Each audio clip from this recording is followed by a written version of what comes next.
Bagras Kalesi was never important because of its beauty or size. It was important because of where it stood.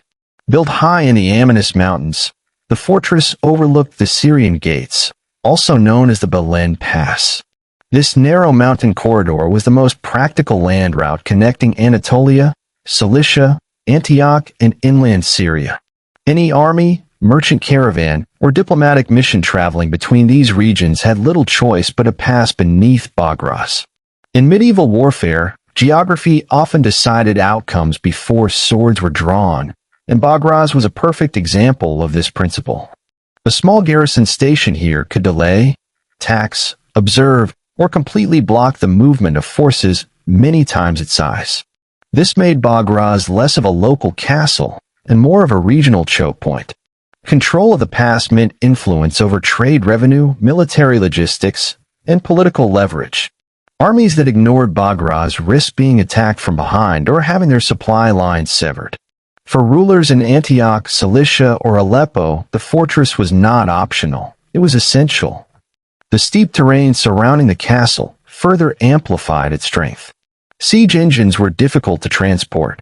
Supply lines were vulnerable, and attackers often faced exhaustion before battle even began. In effect, the mountain itself served as a natural ally to the defenders. Over centuries, different powers recognized this truth and fought relentlessly to possess Bagras. Long before the Crusades, its location ensured that it would become a permanent feature of military strategy in the Eastern Mediterranean.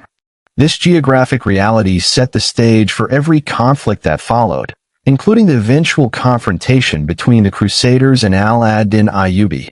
Before Bagras became a medieval fortress, the site was known in antiquity as Pagri.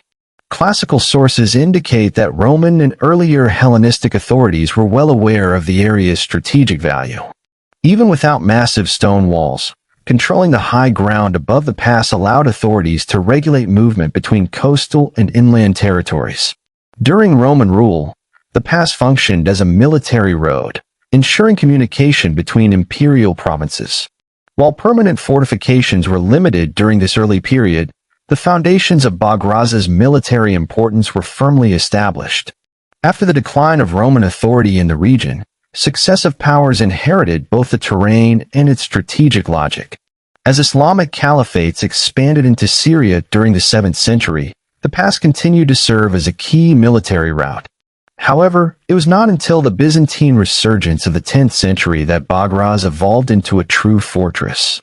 The Byzantine Empire, attempting to reclaim lost territories, understood that Antioch could not be defended without controlling the mountain approaches. This historical phase reveals an important truth. Bagras was not created for one war or one enemy. It was a long-term solution to a permanent strategic problem. Each empire that ruled the region adapted the site to its own military doctrine. By the time the Crusades began, Bagras already carried centuries of strategic memory. Its value was embedded not in ideology or religion, but in terrain and movement. This continuity explains why the same fortress would later attract the attention of Byzantines, Crusaders, Armenians, and Muslim rulers alike. In 965 AD, the Byzantine Emperor Nikephoros II Phocas transformed Bagras into a formidable fortress as part of his broader campaign to reassert Byzantine control over northern Syria. Antioch, recently recovered from Muslim rule, was vulnerable to counterattacks. Nikephoros understood that defending the city required more than walls. It required controlling access routes. Bagras became one of the most important components of this defensive network. The Byzantines reinforced the site with thick stone walls, towers, and internal structures capable of sustaining a garrison for extended periods. Unlike earlier fortifications, this version of Bagras was designed for continuous warfare, not temporary occupation. The fortress allowed Byzantine forces to monitor enemy movement, launch counter-raids, and delay invasions before they reached Antioch. Importantly, Bagras also symbolized Byzantine confidence. Its construction signaled that the empire intended to stay. However, Byzantine control in the region was never absolute. Political instability, internal revolts and renewed Muslim pressure gradually weakened their hold. When the First Crusade swept through Anatolia and Syria in the late 11th century, the Byzantine grip loosened further. Bagras, though strong, could not remain isolated from the shifting political landscape. Its future would be decided not by stone alone, but by the changing balance of power in the eastern Mediterranean. With the arrival of the Crusaders in 1097 to 1098, the political map of the region was dramatically redrawn. Antioch became the capital of a newly established Crusader state, and Bagras naturally fell within its sphere of influence. For the Crusaders, the fortress served a familiar purpose, securing borders and controlling movement. However, unlike the Byzantines, the Crusaders were outsiders ruling hostile territory. This made Bagras even more critical to their survival. The fortress provided early warning against Muslim armies advancing from Aleppo or the Syrian interior. It also allowed the Crusaders to exert pressure on surrounding Muslim territories, disrupting trade and communication. Over time, Antiochene rulers realized that Bagras required specialized military management. It was not enough to garrison it with ordinary troops. The castle needed professional warrior monks who could defend it relentlessly. This realization led to the involvement of the Knights Templar, one of the most disciplined military orders of the Crusader world. Around 1153, Bagras was handed to the Knights Templar, who renamed it Gaston. Under Templar control, the fortress reached the height of its military power. The Templars rebuilt sections of the castle, strengthened its walls, and reorganized its defenses according to their rigid military doctrine. Unlike feudal lords, the Templars were not distracted by local politics or personal ambition. Their sole purpose was war. Bagras became a permanent forward base, manned by soldiers trained to fight until death. From this mountain fortress, the Templars monitored Muslim movements and restricted access between Syria and Anatolia. For Muslim rulers, Bagras was not merely a defensive structure. It was an aggressive outpost projecting Crusader power deep into contested territory. Its presence threatened Aleppo, weakened Muslim coordination, and symbolized foreign domination. As long as Bagras remained in Templar hands, Antioch retained strategic depth. Destroying or capturing it became a priority for Muslim leadership. When ad-Dīn Ayyūbī rose to power in the late 12th century, he inherited a fragmented Muslim world. Unlike many rulers before him, Saladin pursued unification before confrontation. He understood that Crusader strength lay not only in armies, but in fortresses like Bagras that sustained their presence.